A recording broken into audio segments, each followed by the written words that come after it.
Bonjour les élèves, bonjour les Picassiens et bienvenue dans cette nouvelle vidéo. Alors aujourd'hui on est dans ma véranda, véranda qui fait office de serre, hein. Comme vous pouvez le voir, il y a plein de plantes qui poussent ici. Alors il y a plusieurs avantages à se servir d'une véranda en tant que serre. Le premier avantage, c'est que comme ma véranda est adossée à mon salon, eh bien, je peux très facilement vérifier l'état de mes semis. Les semis, c'est quand on prend une graine et qu'on la plante. Donc là, ce sont des semis d'annuelles. Donc, je vous rappelle, une annuelle, c'est une plante qui vit un an, de la graine à la graine en une année. En règle générale, sauf exception, donc ce sont des plantes qu'on commence à semer à partir de février-mars et qui vont mourir aux premières gelées. Voilà. Et donc ça, quand on fait des semis de ce genre, il faut les surveiller sans arrêt. Il faut y être tous les jours. Donc si je l'ai collé à mon salon, c'est beaucoup plus facile pour moi de vérifier l'état de mes plantes sans avoir à me fatiguer. C'est la première raison. Et la deuxième raison, c'est que du coup, ma véranda profite du chauffage de la maison. Donc il fait un peu plus chaud et du coup, ça facilite aussi la germination. Beaucoup d'annuelles, beaucoup de plantes comme celle-ci nécessitent un minimum de 20 degrés pour germer. Donc en récupérant le chauffage de la maison pour la véranda, eh bien, j'augmente la température et mes plantes germent plus facilement. Alors ici, il y a un tas de plantes qui poussent, dont pour beaucoup ont commencé à pousser au collège. On les avait semées ensemble. Comme avec le confinement, on ne pouvait plus y aller, on les aurait perdues, elles seraient mortes. Donc j'ai préféré les sauver en les rapatriant chez moi. Donc on a des maïs ici, on a des courgettes. Qu'est-ce qu'on a d'autre? On a des tomates ici, là. On a ces tomates-là qui sont immenses, qui sont déjà en bouton. Alors c'est un test, on a essayé de les semer très tôt, mi-février, et on les a déjà repiquées, c'est-à-dire rempotées 2 fois.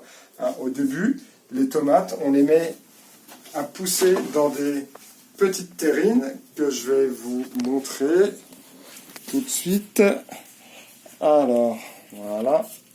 On les sème. Ensuite, quand elles font ces tailles-là, on les met dans des terrines comme celle-ci. Tac, elles lèvent. Donc elles poussent.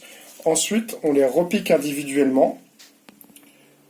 Quand elles commencent à être trop grandes, on recommence. Et là, comme celle-ci, eh bien, on l'a semée très tôt. On a déjà fait 2 repiquages. Et alors, à chaque fois qu'on repique une tomate, on enterre la tige.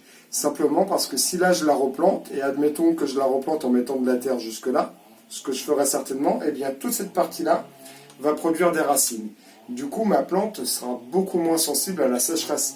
J'aurai moins besoin de l'arroser, donc c'est très intéressant. Ensuite, alors la grosse difficulté que je voulais vous expliquer aussi avec les semis, c'est qu'il faut vraiment échelonner les dates de semis pour bien calculer ces dates de récolte. Donc on fait des tests. Souvent sur les sachets de graines, ils donnent des périodes pour 1 mois ou 15 jours. C'est pas très précis. Moi j'ai envie de faire des semis précis à peu près à la semaine au minimum pour pouvoir échelonner mes semis et échelonner mes récoltes et ainsi pouvoir profiter des premiers fruits le plus tôt possible et des derniers fruits le plus tard possible. Alors c'est assez compliqué, ce sont des choses très techniques qui s'acquièrent au fil des années. On a plein de choses ici. J'ai un gingembre par exemple. Alors j'ai pris ce gingembre parce que ça vient du Pérou et comme ça m'embêtait de consommer, là c'est un tubercule, une racine, comme ça m'embête de consommer des racines qui viennent de l'autre bout du monde, et bien quand j'en ai une, je préfère la cultiver, la reproduire chez moi et comme ça je peux en consommer ces produits ici et on ne pollue pas pour le transport de ce produit. C'est un gros avantage. Alors ensuite, là, on va sortir. Il y a tout un tas de choses, je ne vous ai pas tout montré. On a des aubergines, on a des piments, on a des poivrons, on a des melons. Ça, c'est un petit melon aussi. Voilà. Il y a beaucoup de choses qui se ressemblent. Là, on a un piment antillais bon d'Amanjac. Ouais. Qui pousse doucement. Et ensuite, nous allons sortir de la véranda. Alors, on a aussi quelques arbres aromatiques ici, des basiliques. On a de la coriandre. De la basilique, on a de la coriandre ici. donc des plantes aromatiques dont on se sert en cuisine. Et là, nous allons sortir de la véranda pour un petit atelier rempotage. Alors, je le fais à l'extérieur simplement parce que quand on rempote, en général, on met de la terre partout et j'ai pas spécialement envie de me taper le ménage après. Alors, je vais commencer par reproduire une patate douce. Alors, je ne sais pas si vous vous rappelez, on avait commencé à faire ça au collège. Donc au début, il n'y avait aucune tige, là ça a bien poussé. Donc ce que je vais faire, c'est que je vais prendre ce godet, ici, je vais le remplir de terreau, je tasse un petit peu. Ensuite, je prends mon sécateur, je prends une tige que je coupe au ras de la patate douce. Hop, je remets un peu de terreau parce que j'en ai pas mis assez. Voilà. Je fais un trou.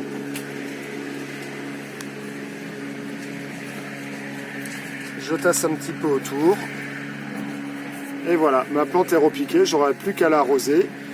Et ensuite, c'est une plante qui prend énormément de place au sol. Elle est coureuse, elle peut grimper si elle a un support, mais si elle n'a pas de support, elle va tout simplement courir sur le sol. Ça fait de jolies fleurs, hein, l'hypomée, la patate douce. Et l'hypomée, c'est aussi utilisé en plante ornementale, donc c'est assez joli. Et j'aurai le plaisir ensuite, à partir du mois de septembre-octobre, de récolter, si tout va bien, un nombre assez important de patates douces comme celle-ci que je pourrais consommer. Et là, nous allons repiquer rempoter plutôt, vu le stade maintenant, une courgette. Alors ces courgettes, on les a semées très tôt. Hein, c'était un test, pareil, on les a semées un petit peu trop tôt du coup. Parce que là, il y a encore des risques de gelée qui sont importants. Donc si je la plante maintenant dehors, j'ai essayé avec certaines, mais je ne vais pas le faire avec toutes. Parce que s'il y a un coup de gel dehors, je vais tout perdre. Et là, le problème, c'est que comme le pot est un peu petit, la plante commence à développer ce qu'on appelle une chlorose.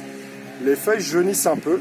Alors la chlorose, c'est simplement une maladie qui est due au fait qu'il n'y a plus assez de nourriture dans le sol. Quand le sol s'appauvrit de trop, la plante jaunit un peu et donc c'est une chlorose.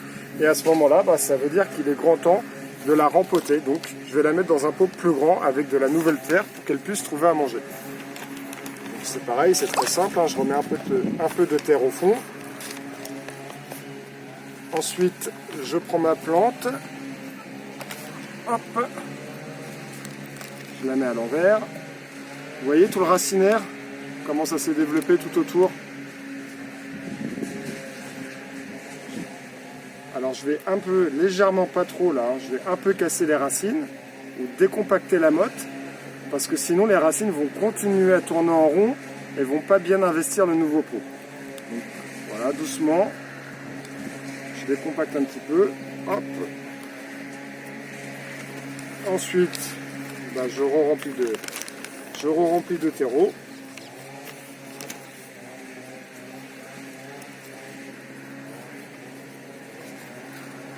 Voilà.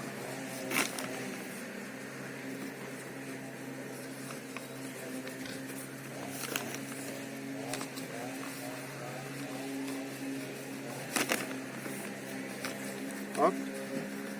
Et ensuite elle va retourner au chaud dans la véranda et celle-ci on la plantera en pleine terre à partir des seins de glace. Alors ce sont bien les seins de glace et non pas les saintes glaces, simplement parce qu'il y en a plusieurs, un sein de glace. À chaque date du calendrier, vous le savez, correspond à un nom de saint et il y a plusieurs dates différentes qui changent selon les régions. Et ici chez nous c'est échelonné.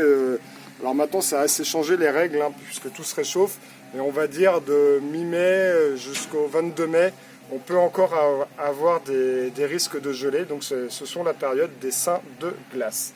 Voilà pour cette petite vidéo sur la production de légumes. J'espère comme toujours que ça vous aura plu. Prenez soin de vous, on se voit à bientôt, et portez-vous bien, ciao.